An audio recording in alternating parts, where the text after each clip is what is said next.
What if I told you one of Disney's oldest rides still gives you chills, without a single drop, loop, or launch? That's right, we're stepping inside the Haunted Mansion at Magic Kingdom. And trust me, it's a dark ride masterpiece that proves spooky can be seriously fun.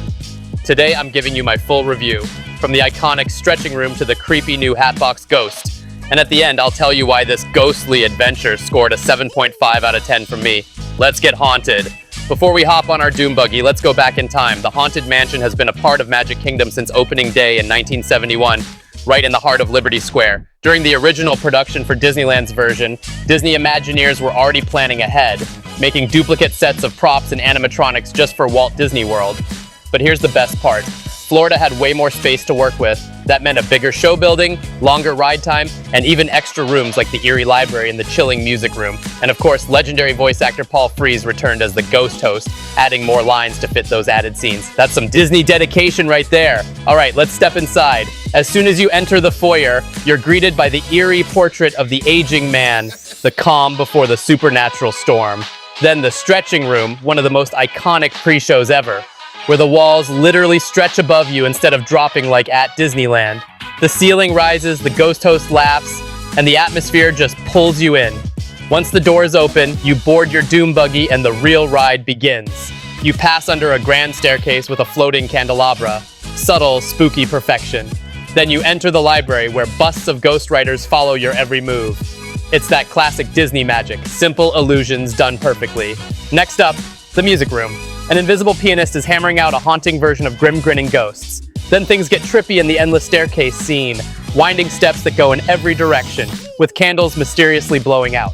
This room is pure visual genius. And just when you're getting comfortable, it's time for my favorite moment, the Hatbox Ghost. This newer addition fits perfectly, as his head literally disappears and reappears in his hatbox. It's one of the best modern animatronics Disney's ever done, and easily the highlight of the ride. From there, it's non-stop spooky fun. The conservatory with the coffin escapee, the corridor of doors with those creepy knocks and voices, and of course, the seance with Madame Leota floating and calling spirits from beyond. Then you reach the ballroom where transparent ghosts dance, dine, and party like it's 999 AD. The projection work here still blows my mind, even decades later. Up in the attic, you'll spot the bride, now glowing blue and white, clutching her stained hatchet. The storytelling here is dark but effective. And finally, you burst into the graveyard finale. Singing ghosts everywhere, grim grinning ghosts echoing through the tombstones, and those mischievous hitchhiking ghosts who always find a way to follow you home. The perfect creepy send-off. So, how does it hold up today? Honestly, the Haunted Mansion sets the standard for what a dark ride should be. It's not about thrills, it's about atmosphere, storytelling, and pure creativity. Every scene feels alive. Or should I say, undead.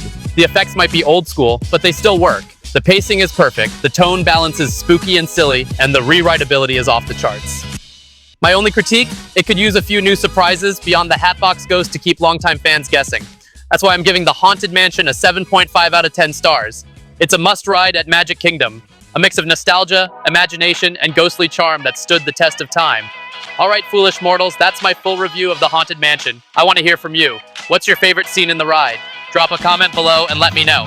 And hey, if you enjoyed this video, make sure to like, comment, and subscribe to Matt Machine for more Disney reviews, coaster videos, and theme park adventures every week. Thanks for watching, and remember, there's always room for one more subscriber.